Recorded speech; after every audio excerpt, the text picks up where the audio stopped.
would like to call this meeting of the Home Advisory Group to order. Welcome, everyone. Can we have a roll call, please, Ms. Fletcher? Okay, Controller Willis.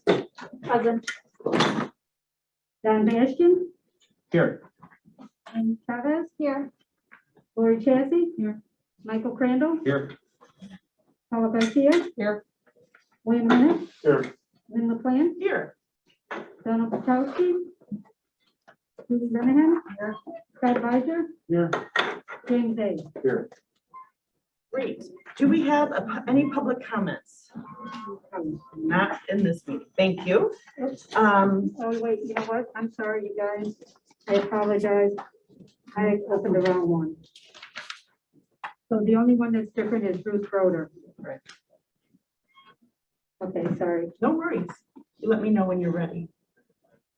I move to approve the minutes from our regular meeting on Tuesday, August 3rd, 2021.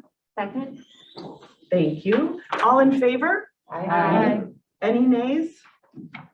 That motion carries. I will entertain a motion to approve the recommendation for approval of a partial release deed and partial release of the regulatory and land use restriction agreement between DuPage County and Prairie Green Habitat LLC for project HM11-01 Prairie Green subdivision, allowing the Illinois Department of Transportation to improve the intersection of Illinois 56 and Illinois 53 in DuPage County, and to authorize the Director of Community Services to execute said documents. Do I have a motion? So moved. There we go. And a second from Member Garcia. All in favor? Aye. Any opposed?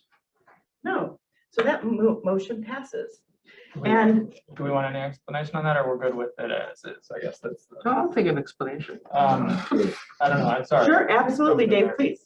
So it's basically we're talking about 4 feet of land that was part of a development that was funded through home funds 15 years ago. It's still in the affordability period. It took a lot more legal research than I guess we were anticipating for 4 feet of land.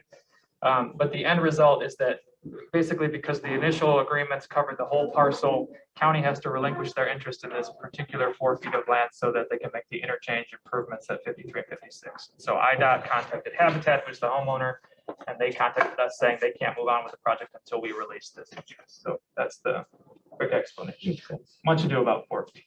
Just the other piece is that IDOT is compensating Habitat for Humanity about $13,000. Kind of went back and forth on whether those funds should come to us. I want to thank Catherine Fahey from the state's attorney. We spent a lot of time going around and around on this, but came to the determination that the $1.2 million that we invested in this project is still completely secured through liens on the other parcels, not this one that is being acquired. We reached out to HUD to make sure that they were okay with us letting Habitat keep that $13,000, and so that was the resolution of that. Yes, thank you. Does anyone have any questions about that? I really appreciate all the hard work that went in there for that, like you said, much ado about 4 feet. So thank you very much for that. So that motion passes. Do we have, for other business, Dave, would you like to talk about? Sure, I have two. So what is it? We mentioned this last time. So we have, through the American Rescue Plan, received $6.5 million in home ARPA money is what they're calling it. That's about 3.5 times our normal allocation. Finally, about a week and a half ago or so, we got the guidance from HUD on what that funding can be used for. So I just want to give a kind of brief overview today. And then there's also trainings that staff are going through that are kind of getting more in depth about what we can and can't do with those funds. Just for context, so generally our annual allocation is something like 1.8, and we do a lot of large rental housing development and then a lot of tenant-based rental assistance. And our primary target group is low-income populations. With this particular this particular group of funds, they're a lot more focused on what they're calling qualifying populations. So homeless, at risk of homelessness, populations experiencing domestic violence. So it's a little more targeted at a more at-risk population than even our general home funds. And then they did open up some new categories too. So we can do things like supportive services and things for non-congregate shelters, which we were not able to do, or we don't generally do with our regular home allocation. We can do rental housing, we can do tenant-based rental systems as well, but they're a little more stringent in terms of who we can serve. So I think the high overview is that it's targeting a more at-risk population than our general home funding. So it's going to be targeting more populations, either homeless, at risk of homeless, domestic violence, high housing instability. And then I think those new categories is where we'll look to, and there's going to be a community participation process where we're going to get feedback from a lot of different people on how we should use this funding, but I wanted to bring it up to this group first, just so you have a sense of where we're looking at this or where we're going with this. Those new categories will be interesting to explore. So is there something we can do in supportive services to kind of help the overall community environment, or is there something we can do with some of the non-congregate shelters? But we'll look at all the options as they come out, and we'll obviously discuss with you as we look at making priorities. Thank you, Dave. Does anyone have any questions for Dave? No? We have Okay, 9 years to spend it, so I mean, it's not like we have, won't have to all be gone tomorrow, but for like the coronavirus funds, some of those were very short time frames. This one's a little bit longer. all right, wonderful. Seeing no other questions, then I move to adjourn the meeting. One more quick one, sorry, just one more, there's a okay. ribbon cutting for a large, so speaking of home and large rental development projects, there's one here that has a ribbon cutting at the end of the month, if anyone is interested in attending. It's a really beautiful building. It's a new construction project for senior housing. It kind of backs up right to a forest preserve, so it's really a nice space. And staff did a lot of work to pull together. There were some interesting environmental concerns that they had to negotiate through. Julie Hamlin, our community development manager, I would just give her a special shout out on this project. She worked really hard to make this happen. So anyway, ribbon cutting, it's a great project. They got over in the neighborhood of $2 million in home funds as a loan, and that helped them develop this property. And so we're very excited to see it done and have people start living in it. So. Great. It sounds like this is a great example to go look at of what can be done. Yeah, absolutely. Okay, thank you very much for sharing that. With that, I move to adjourn our meeting at 11:18. Second. Thank you, members A. That was members A. All in favor? Aye. Aye. Any opposed? The ayes have it. Meeting is adjourned. And our next meeting date is November 2nd, 2021. So, brand new meeting, everyone. Doesn't you feel it, right? I would like to call to order the CDC Executive Committee meeting. Welcome back, everyone. It's been a long time. I call this meeting to order at 11:18. Roll call, please, Ms. Fletcher. Consuelo Cuevas. Here. Don Bastian. Here. Amy Chavez. Here. Lori Chassie. Here. Michael Crandall. Here. Paula Garcia. Here. William Hennett. Here. Lynn McLean. Here. Donald Pachowski. Julie Renahan. Here. Scott Biger. Here. James Hayes. Here. Wonderful. And we do have one public comment, correct, Ms. Fletcher? Correct. Okay, and I'm going to shut the door to make sure we're all here. Okay. It is for today's meeting date, 10/5/21 for the Community Development Commission. From Jim Happenstall with United Cerebral Palsy Seguin of Greater Chicago. The address is 3100 South Central Avenue, Cicero, Illinois, 60804. Phone number 708-338-5946. Comment type, provide testimony / public comment. Subject. Recommendation for approval of a first modification to the CDBG agreement with UCP Seguin, project number 2105. And he goes on behalf of UCP Seguin, I want to register our strong support for recommendation being presented to the CDC Executive Committee calling for the following. 5D, recommendation for approval of a first modification to a community development block grant CDBG agreement with United Cerebral Palsy Seguin of Greater Chicago. Home is where the heart is. Group home priority number 1. Project number 21-05. Increasing the funding by an additional $53,145 for a total award amount of $453,145. As we expressed to the CDC Director Mary Keating in our 9/27/21 request letter in late 2019, UCP Seguin applied for a CDBG grant to purchase and renovate a group home in DuPage County. In May of 2020, we were overjoyed to learn that we were awarded $400,000 for the $600,000 total cost of acquisition and renovation of a new home. The project setup meeting took place in April of 2021, and we were able to execute the agreement upon HUD releasing the funds in late August of 2021. Realizing the urgency of timely project execution, UCP Sagwin has kept a close eye on the housing market since our initial application almost 2 years ago.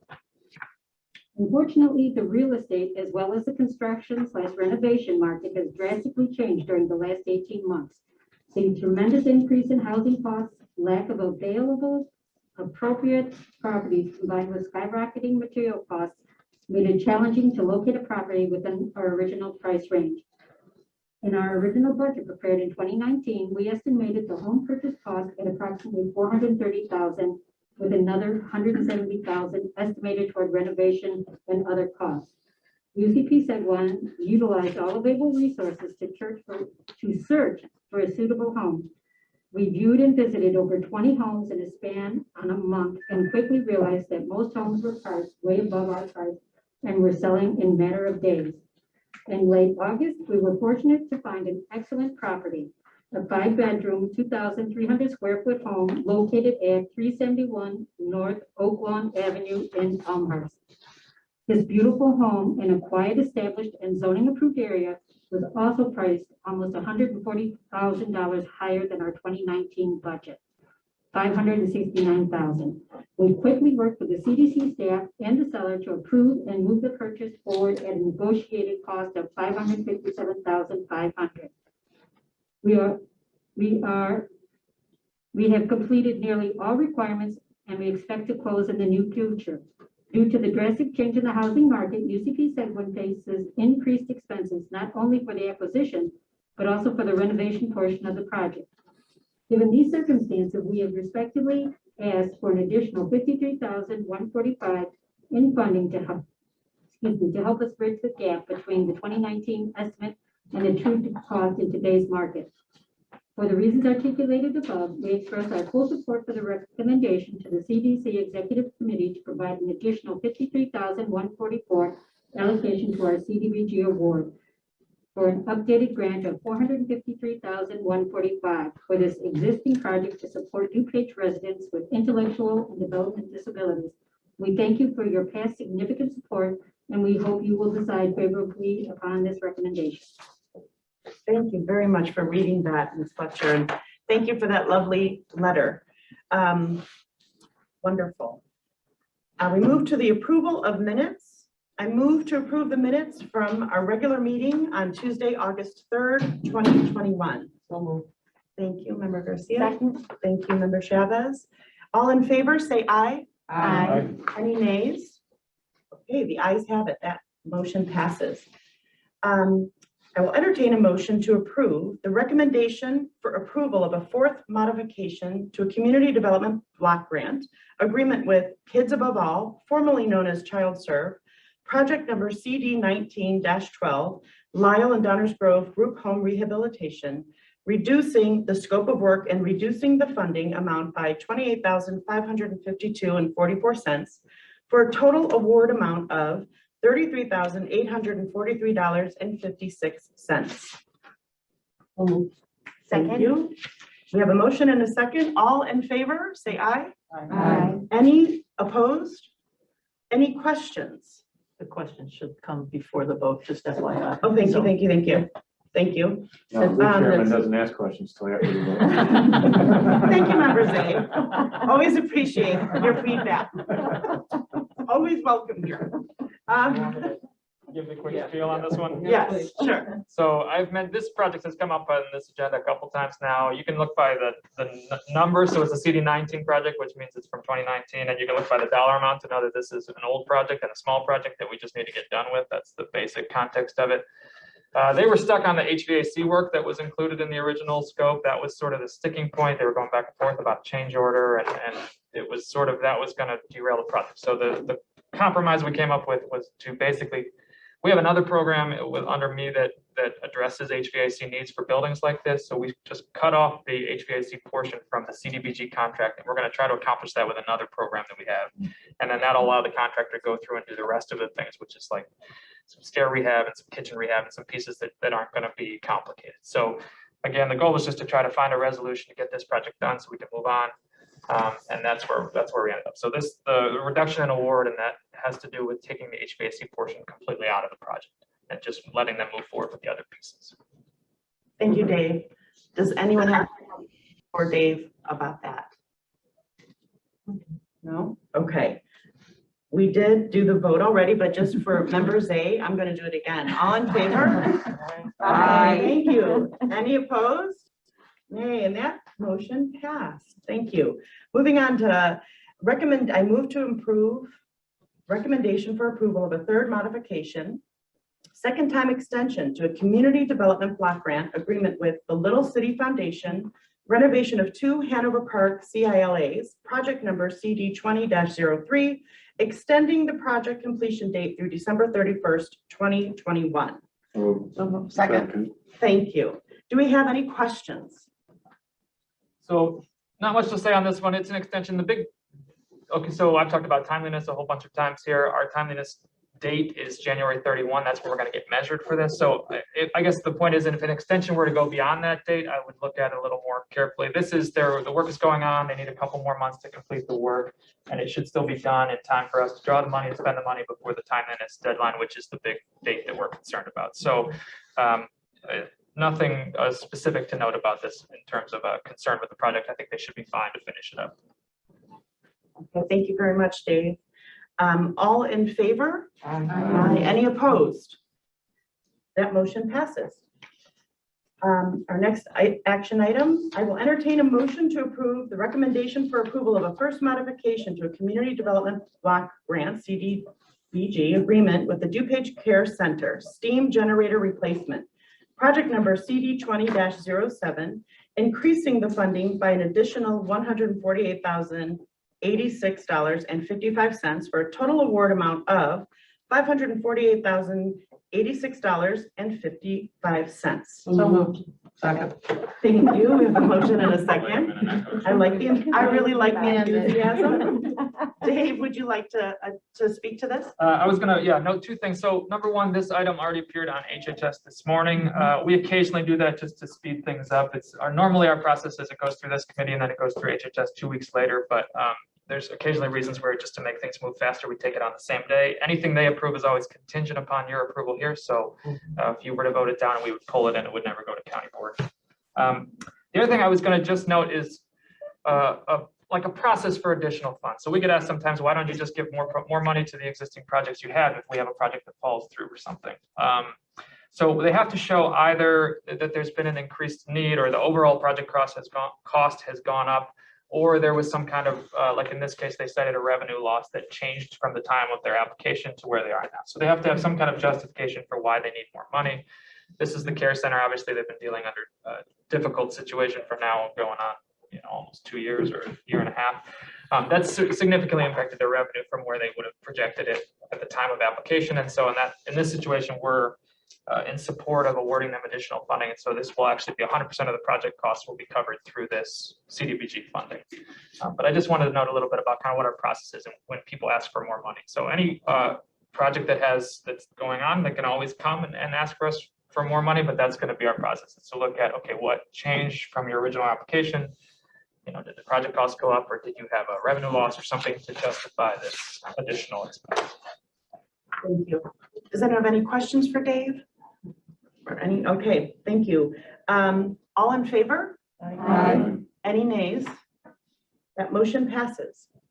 I will entertain a motion to approve its recommendation for approval of a first modification to a community development block grant agreement with United Cerebral Palsy Seguin of Greater Chicago. Home is where the heart is, group home, priority number 1, project number CD 21-05, increasing the funding by an additional $53,145 for a total award amount of $453,145. Wonderful. Thank you very much. Dave, would you like to speak to this? So if you will look at the memo, their commitment to this is exactly the same. So they're still putting in $200,000. That's what they initially committed to. That's what they're committing to now. the changes, the real estate market, which we all know has been pretty wild in the last year. We're happy, and in fact, I'm thrilled about this because it's a 21 project, which if you'll recall, we did not get our money from HUD until August or even early September, I think. And so the fact that we'll be able to spend some 21 money before that timeliness deadline is good news for us. So I'm excited about it from that perspective, excited that they were able to find a home. And I think they've more than justified the increased costs with the housing market that we're in. So this one has my support. And also I would note this one was also on HHS this morning. That's just to help them in terms of closing date, help them so they don't have to wait another 2 weeks to sort of set up their closing. So, but this was again one that was approved this morning, contingent upon your approval here today. Wonderful. Thank you, Dave. Any questions? Okay, all in favor, say aye. Any nays? That motion passes. Other business, Dave, would you like to take it away? I do have one. So this is kind of hot off the presses in our, I guess, in our world. So our municipal applications for the neighborhood investment project, those were all due Friday. So we have now looked, we got a total of 19. And so we have 19 total applications requesting $10.8 million in grant funds. So this will take us all the way through the end of our comp plan. So this should take us all the way through the 2024 project year. We have to review all the applications. So I don't want to, some applications might be incomplete or there might be problems with that. Everyone goes through a full scoring, but we did get, I wanted to highlight a couple things. One is our change increasing the dollar amount that they're allowed to ask for per application. That seems to have gone over well. Our average amount per application in terms of CDBG funds went up by like 200,000. So I think that was well received and applicants were interested in that, having a large project with less match requirements, which is one of the policy changes we made this year. I think outreach we're still working on. So we got basically the 5 of the sort of same parties that we always get. So Glendale Heights, West Chicago, Bensonville, Villa Park, and Addison, that's not a problem. They have the largest amount of eligible areas. They're the most familiar with our funding. That's typically where we get a lot of applications from them. But we were trying to work on getting more municipalities. A lot of municipalities have at least some areas that are eligible, and we've been working a little bit this year to try to get more of those partners to apply. So we got Wheaton and Wooddale. We got 2 more than we would normally get, but I think just as we're going forward and we're looking at future cycles of this, I think we're going to have to keep working on outreach to try to get more partners engaged. It's a challenging thing because HUD sets a pretty narrow lane that everyone has to go through to be eligible for this funding. And there are municipalities out there that have literally just one census tract that's eligible, or one little piece of their whole town that's eligible. And so they have to have a project that fits perfectly into that area for it to be reasonable in terms of applying. But I do think we have an interest or a responsibility to try to, we have, I think it's 28 municipalities that are participants in the CDC. So we have a responsibility to kind of work, kind of on a continuous basis to try to engage new people and make sure everyone's aware of the funding, everyone understands how to apply. So for this round, we'll have 19 applications. Everyone will go get scored, everyone will go, and then we'll bring the recommendations to you. We're looking at, initially, we'll look at the recommendations just for the 2022 program year, but we'll also have some sense of who's got a good project that just maybe will be funded at a future date. So. Thank you, Dave. And just to be clear, if anyone's curious about what that outreach means. So Dave and I did a few field trips and we went to the different municipalities and we sat down and we discussed how to apply, what the eligibility requirements are, that sort of thing. I really enjoyed it because you get to learn so much and listen to what the needs are. And I think that it's to reiterate what Dave was saying, to keep doing this so we can get more people in. I am proud that some of the people we visited did apply that hadn't applied in the past. So it is working. And it probably just, people need maybe perhaps a little bit of hand holding and a little bit of, one-on-one instruction and explanation to maybe make more people apply and comfortable applying. So I think that there's a lot of room here for growth.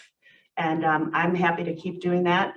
Dave, if you and I can keep hitting the road, maybe we'll get some band t-shirts, our tour, something like that. If anyone is interested in joining, let us know. But thank you very much for that. So we'll take a vote. Do we have a? Don't need a vote on. Oh, no, wait, We're in other business. Yep, okay. So any questions about that or anyone have any comments about that process? I would just like to thank Dave as well. He met with 2 of my townships via Zoom and we really tried to find some opportunities. I think going forward, to your point, and I just mentioned this to Dave outside, like if we could, I think both of my townships didn't quite fit through that narrow chute, and I know it's a narrow chute, and that's just a function of how it works. But if we might get, in the future, just to kind of work on maybe some ideas of some samples of what's been done in other areas. And then also maybe we could even do like a mentorship program where we might actually, and I know during COVID it was tough, but we go out to their locations and help them kind of vet out what might be good or what could actually be done at the township. And Dave seemed really receptive to that, and actually it's his idea, so I was receptive to it, and I just think it would be a good way to maybe collaborate more. But it is a tight shoot, but I really appreciate Dave's persistence and dedication to try to work with all of our townships and municipalities to really educate them. It was a huge, it was just really great for our township, so thank you. Yeah, I agree. I guess If I could. park districts is another one that we've. Oh, yeah, we really, Yeah, I like really just want to other- try to do that. It's hard to find that mix, but that's one that maybe we would need some more out. Is it possible to do something, and maybe this has been done in the past, so forgive me, but, and it could be because of COVID, we were unable to, but almost like the phrase that keeps coming up is like a career fair, you know, where you can set up and they can come in and we can say, here's the park district's eligibility, here's the municipalities. So we can get everyone sort of in one place and they can, you know, have more of a group address. It would be maybe perhaps a little bit more efficient than the one-on-one, but also provide all the necessary information. So maybe we can look into something like that, because I hear a lot from park districts in my district who are very curious about applying and they're not exactly sure how. So I think this is a way that we can get more people involved and on board. Mary, did you want to say Yeah, something? I just wanted to add that I was really pleased to see an application come from the city of Wheaton. Mhm. So the city of Wheaton, city of Downers Grove are both entitlement communities unto themselves. And so if they chose, they could run their own CDBG program, but both of those communities choose to come into the application process with us. So I'm pleased to see that we're going to be investing some CDBG funding back into Wheaton. I don't know that we've done a project in Wheaton for as long as I've been here. I don't recall one. So I'm hoping that we can do some additional outreach to Downers Grove because I'd like to see them get involved. Naperville used to be in our consortium's not the right word. I can't think of consolidated application or whatever it's called. So Naperville used to be in with us, but they chose to run their own. There's a significantly larger than Downers Grove or Wheaton would be, but so I'm pleased to see that involvement from that community. That's wonderful. Yes, member Yeah, I was Redmond. gonna say, you know what, I did call Downers Grove. They were very happy to receive a phone call, and basically it was at Dave's urging, you know, basically like call all your towns, you know, call all your local government. And I did. They were very happy to hear from us, the county, as much as they were like, we don't fit. Like, which I guess is, you know, but just knowing that we're out there and that we're trying, I think is part of the battle. And I would like to, you know, maybe we get a little more direction on how we can do this with our unincorporated areas too. I know I talk about that a lot, but you know, there are, you know, they are more islands clearly than our municipalities. So, but thanks, Dave. Yeah, so it seems like there's a lot of potential here. So we can really just keep talking about this and come up with ideas to improve on that outreach and education piece. When Dave, Carolstream Park District put one in? Yes. We've done a project with them in the past. Yeah, and they have another one in a community park that's really in a isolated area with a lot of low income apartments and housing in that area. That's just been sitting there. Just a nice park that's no one wants to claim. Let's put it that way. Okay, I'm glad they applied. Okay, any other questions or comments about that? No? Okay, then I move to adjourn our meeting at 11:39. And our next meeting date is set for November 2nd, 2021. Thank you. Anyone else? All in favor? Aye. Wonderful. Thank you, everyone. See you next month.